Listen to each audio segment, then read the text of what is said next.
ঘড়িতে তখন রাত 10টা। চারপাশ আস্তে আস্তে নিঝুম হয়ে আসছে।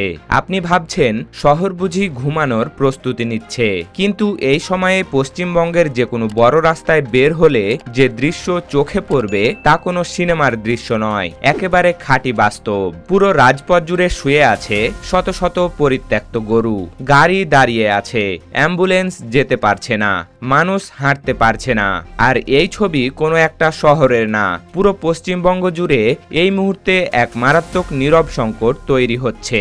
কেন হঠাৎ রাজপথগুলো পরিত্যক্ত পশুর আস্থানা হয়ে উঠল? এর পেছনের আসল অর্থনৈতিক রহস্যটা কি? কোনো ধর্মীয় বা রাজনৈতিক চশমা ছাড়া একদম নিরপেক্ষভাবে আজ আমরা এই অস্বস্তিকর সত্যের মুখোমুখি দাঁড়াবো। সম্পূর্ণ সত্যটা জানতে ভিডিওটি একদম শেষ পর্যন্ত দেখুন। সমস্যাটা কতটা ভয়াবহ তা বুঝতে চলুন রাজ্যের কয়েকটি জায়গার বাস্তব চিত্র দেখে নেওয়া যাক। প্রথমেই কলকাতার আধুনিক আইটি হাব নিউ টাউনের কথা বলা যাক। চারিদিকের চকমকে বহুতল ভবন আর পরিকল্পিত নগরায়নের এই আদর্শ জায়গায় রাত নামলেই দেখা যায় সম্পূর্ণ ভিন্ন দৃশ্য। ইকো আরবান ভিলেজের মোড়ে 15 থেকে 20টি বড় বড় পুরুষ গরু রাস্তার মাঝখানে শুয়ে থাকে। স্থানীয়দের দাবি, রাতের অন্ধকারে ট্রাকে করে এনে এই পরিত্যক্ত পশুগুলোকে এখানে ছেড়ে দিয়ে যাওয়া হয়। মালদা শহরের পরিস্থিতি আরো জটিল। সেখানকার প্রধান সড়কগুলোতে গরুর সংখ্যা এতটাই বেড়ে গেছে যে ট্রাফিক পুলিশকে এখন তাদের আসল কাজ ছেড়ে লাঠি হাতে গরু তাড়াতে হচ্ছে। একটা শহরের পুলিশ ফোর্স যদি প্রতিদিন গরু তাড়াতে ব্যস্ত থাকে, তবে সাধারণ নিরাপত্তা কোথায় গিয়ে দাঁড়াবে? হুগলির ডানকুনি রেলওয়ে স্টেশনের প্ল্যাটফর্মের ভেতরে টিকিট কাউন্টারের সামনে এখন দল বেঁধে গরু ঘুরে বেড়ায়। যাত্রীরা আতঙ্কে থাকেন কখন কি দুর্ঘটনা ঘটে যায়। আর গ্রামীণ হাইওয়েগুলোতে অবস্থা আরো বিপজ্জনক।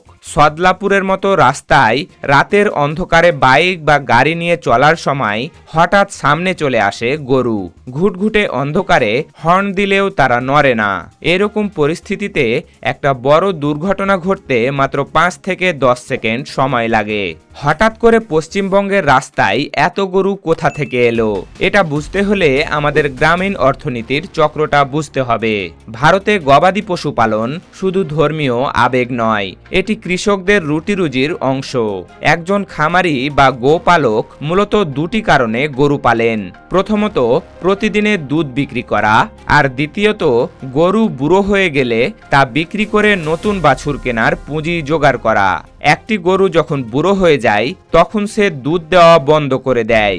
আবার আধুনিক চাষাবাদে ট্রাক্টরের ব্যবহারের কারণে পুরুষ গরুর চাহিদাও কমে গেছে। ফলে এই অনুৎপাদনশীল গরুর পেছনে প্রতিদিন খড়, ভুসি ও ওষুধের খরচ চালানো একজন দরিদ্র কৃষকের পক্ষে অসম্ভব হয়ে পড়ে। আগে এই সমস্যার একটি সহজ অর্থনৈতিক সমাধান ছিল। বুড়ো বা অকেজো গরুগুলো মাংসের বাজারে বা চামড়া শিল্পে বিক্রি করা হতো। এতে খামারিরা নতুন দুগ্ধবর্তী গাভী কেনার পুঁজি পেতেন। এর সাথে চামড়া কারখানা, পরিবহন ও মাংস ব্যবসার সাথে জড়িত হাজার হাজার পরিবারের রুটিরুজি সচল ছিল। কিন্তু বর্তমানে গোমাংস বেচাকেনা ও পরিবহনের ওপর অতিরিক্ত কড়াকড়ি এবং কসাইখানা বন্ধের নীতি কার্যকর হওয়ায় এই পুরো অর্থনৈতিক চক্রটাই ভেঙে পড়েছে। এখন যে খামারি ধার দেনা করে গরু কিনেছিলেন তিনি চরম বিপদে পড়েছেন। তিনি গরু বিক্রি করতে পারছেন না, আবার গরুকে খাওয়াতেও পারছেন না। নিজের পরিবারের খাবার জোগাড় করতেই যেখানে হিমশিম খাচ্ছেন, সেখানে 14 বছর বাঁচা একটা গরুর আজীবন খরচ তিনি কিভাবে তুলবেন? তাই কোনো উপায় না পেয়ে চরম হতাশ হয়ে তারা রাতের অন্ধকারে লুকিয়ে গাড়ি করে এনে গরুকে রাস্তায় ছেড়ে দিয়ে চলে যাচ্ছেন। এই সংকটের মাসুল প্রতিদিন দিতে হচ্ছে সাধারণ মানুষকে। রাতে হাইওয়েতে কালো পিচ রাস্তার ওপর গরু শুয়ে থাকলে দূর থেকে দেখা যায় না, যার ফলে প্রতিনিয়ত মারাত্মক দুর্ঘটনা ঘটছে। পশুর পাশাপাশি মানুষের তাজা প্রাণ ঝরে যাচ্ছে। সবচেয়ে বড় সংকট তৈরি হচ্ছে জরুরি স্বাস্থ্যসেবায়। একটি অ্যাম্বুলেন্স যখন মুমূর্ষু রোগী নিয়ে হাসপাতালের দিকে ছুটে যায়, তখন রাস্তায় গরুর জ্যামের কারণে যদি রোগীটি পথেই মারা যান, তবে তার মৃত্যুর দায় কে? রেলের প্ল্যাটফর্মে বা ব্যস্ত বাজারে যখন বড় শিংওয়ালা পশু ঘুরে বেড়ায় তখন ছোট বাচ্চা বা বয়স্কদের নিরাপত্তা কোথায়? এই সমস্যা শুধু পশ্চিমবঙ্গের নয়, উত্তরপ্রদেশ, বিহার ও রাজস্থানের এই সমস্যা আগেই প্রকট হয়েছে। গোহত্যা নিষিদ্ধ করার পর যেখানে পরিত্যক্ত পশুর সংখ্যা আকাশ ছুঁয়েছে, সেখানে স্থানীয় প্রশাসন কেবল মাইকিং করে বলছে আপনারা গবাদি পশু রাস্তায় ছাড়বেন না।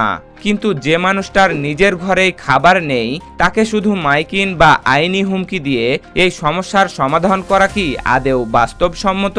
ভারতীয় সংস্কৃতিতে গরুর একটি পবিত্র স্থান আছে এবং কোটি কোটি মানুষের এই আবেগকে অবশ্যই সম্মান করতে হবে।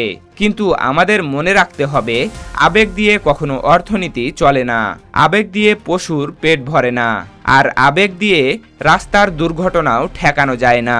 আমরা একটা নীতি তৈরি করেছি কিন্তু তার পেছনে কোনো বাস্তবসম্মত পরিকল্পনা রাখিনি। গোহত্যা বন্ধ বা কড়াকড়ি করার আগে এই গবাদি পশুদের পুনর্বাসনের ব্যবস্থা করা উচিত ছিল। এই মহাবিপদ থেকে মুক্তি পেতে আমাদের 4টি জরুরি পদক্ষেপ নিতে হবে। আধুনিক গৌশালা নির্মাণ, প্রতিটি জেলায় পর্যাপ্ত সরকারি বাজেট বরাদ্দ করে সুসজ্জিত পশু আশ্রয় কেন্দ্র গড়ে তুলতে হবে যেখানে পশুদের খাদ্য ও চিকিৎসার সঠিক ব্যবস্থা থাকবে। ডিজিটাল ট্যাগিং সিস্টেম, প্রতিটি গরুর শরীরে ডিজিটাল ট্যাগ বা বারকোড বাধ্যতামূলক করতে হবে যাতে কোনো মালিক গরুকে রাস্তায় ছেড়ে দিলে তাকে সহজে চিহ্নিত করে জবাবদিহিতার আওতায় আনা যায়।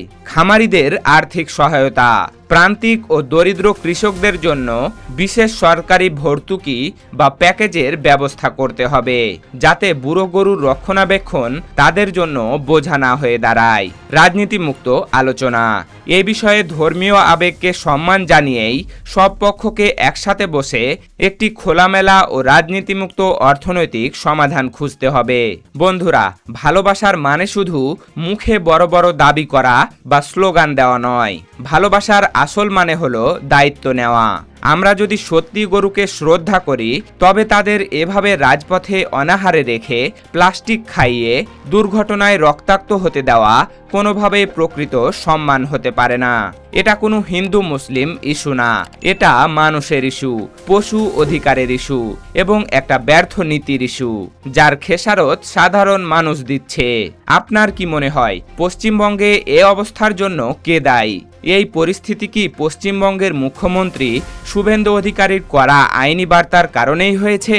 এই ভিডিওটি যদি আপনার কাছে গুরুত্বপূর্ণ মনে হয়ে থাকে তবে অবশ্যই শেয়ার করুন, কারণ এই সত্যি কথাগুলো সবার কানে পৌঁছানো দরকার। ভিডিওটি ভালো লাগলে লাইক দিন এবং কমেন্ট করে আপনার মূল্যবান মতামত আমাদের জানান। এমনই সব সামাজিক ইস্যুর বিশ্লেষণ সবার আগে পেতে আমাদের চ্যানেলটি সাবস্ক্রাইব করে বেল আইকনটি বাজিয়ে রাখুন। দেখা হবে পরবর্তী কোনো ভিডিওতে। সেই পর্যন্ত ভালো থাকুন, সুস্থ থাকুন। ধন্যবাদ।